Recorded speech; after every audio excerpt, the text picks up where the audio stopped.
Hello, Shadwell here, ready to talk about the next film in my collection, Christopher Robin from 2018. It's directed by Mark Forster and stars Ewan McGregor and Hayley Atwell. Director Mark Forster is kind of a mixed bag. He has brought us some seriously good work like Monsters Ball, and he's brought us some fun stuff like Stranger Than Fiction and Machine Gun Preacher, but he's also on the hook for drivel like World War Z and Quantum of Solace.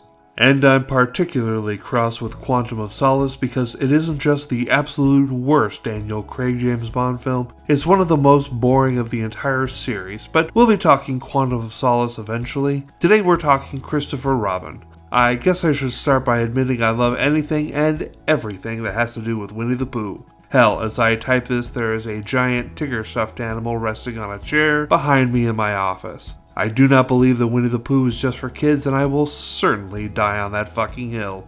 Luckily though, our Disney overlords agree with me as they made this film to target the adults that enjoy Winnie the Pooh stuff. And does it ever.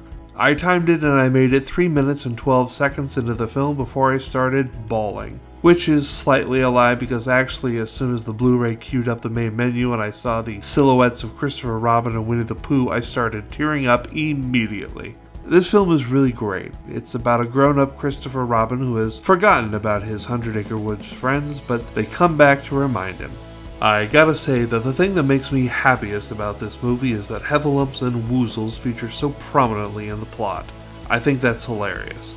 But I also think Christopher Robin being reminded of the carefree nature of being at play and that there are things more important than work, like family in Robin's case, and that this message just so happens to be delivered by undeniably cute stuffies is a major bonus.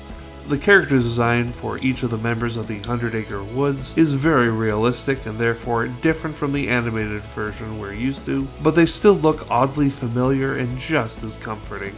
I think this was the last thing done before the copyright on Winnie the Pooh and some members of his posse, Tigger not included, expired, letting just anyone do anything they want with Pooh and Friends, minus Tigger for now. And that's just what happened, as there's a horror film called Winnie the Pooh Blood and Honey that got made with a sequel on the way. You would think that this confluence of two of my favorite things would get a bigger response from me, but not so much. I am a fan of Christopher Robin though, which is why I'm giving it an A, and tomorrow we start the Chucky collection with a 1988 original Child's Play. See y'all then.